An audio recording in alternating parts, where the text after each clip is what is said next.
morning, friends. We have a brand new book out of our Scholastic box this morning by Tom Percival. The story is called Ruby Finds a Worry. This must be Ruby, our main character. And could this be what she's worrying about? Or could that be the worry that's following her everywhere? When you worry about something and you can't get it off your mind? Let's find out.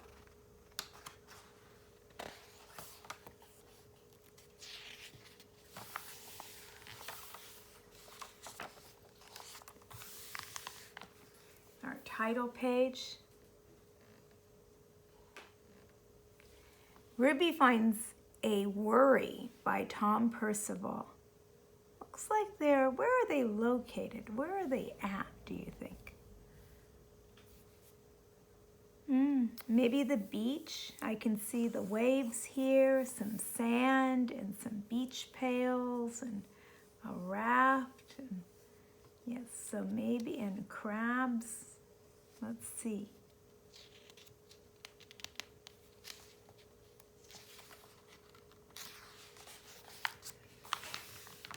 Ruby loved being Ruby. She loved to swing up high. I bet a lot of you have something in common with Ruby, right? And she loved to explore wild, faraway places. Sometimes she even went all the way to the very bottom of the garden. Ruby was perfectly happy until one day.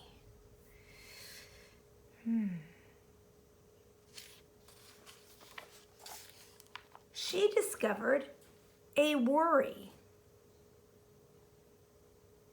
It wasn't a very big worry.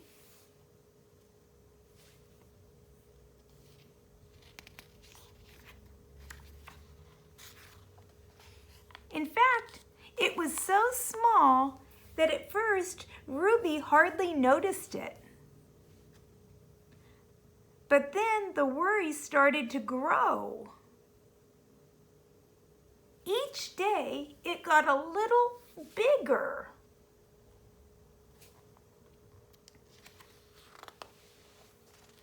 It just wouldn't leave her alone. Oh my, it is growing, isn't it? It was there at breakfast, staring at her over the cereal box. And it was still there at night when she brushed her teeth.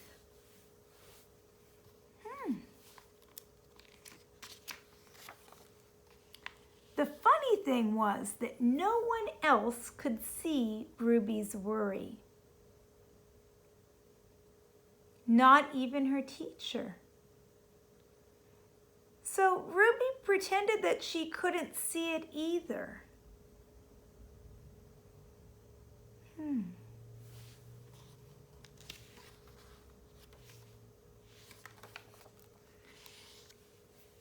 She tried to carry on as if everything was normal, but it wasn't. The worry was always there, stopping her from doing the things that she loved.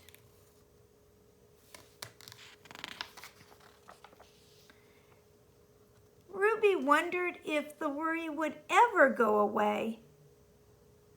What if it didn't?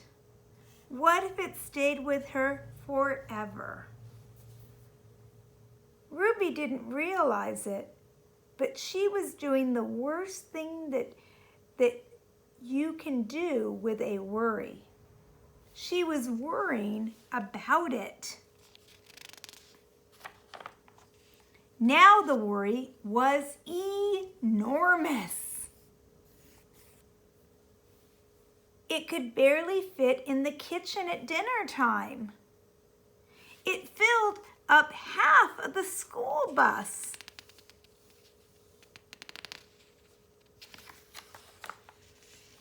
and it took up whole rows at the movie theaters. At the movie theater. The worry became the only thing that Ruby could think about, and it seemed like she would never feel happy again.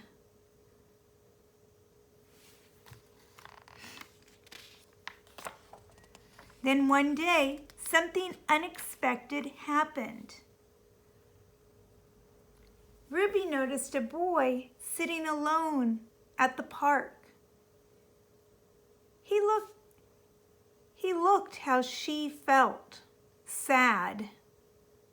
And then she noticed something else, something hovering next to him.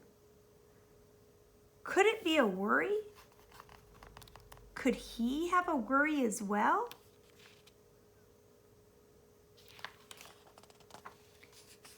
It was. Ruby realized that she wasn't the only person with a worry after all. Other people had them too. She asked the boy what was on his mind, and as he told her, the strangest thing happened. His worry began to shrink. It was big, and now it's getting smaller. It's shrinking. Then Ruby did the best thing you can ever do if you have a worry. She talked about it. And as the words tumbled out, Ruby's worry began to shrink until it was barely there at all. Soon, both of their worries were gone. Sometimes if you share your worries and your concerns, even if there's no solution, it will reduce the stress of that worry, right? So it's really important to express and to tell your mom or your dad what your worries are. Tell someone about them. Or a friend, right? Finally, Ruby felt like herself again. Of course, that wasn't the last time she ever had a worry. Everyone gets them from time to time. But now that she knew how to get rid of them,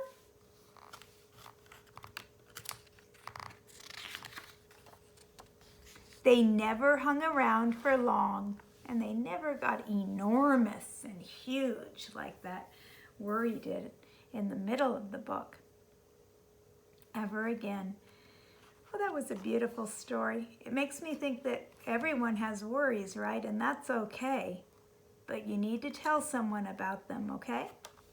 So make sure that you don't have a humongous worry, right? You wanna make sure you're reducing it, shrinking that worry down. Don't let it take over, okay? Great. Well, let's have a wonderful day together. I really enjoyed that book, and I'm going to take a look at this author and try to find some more of his work. Let's have a great day.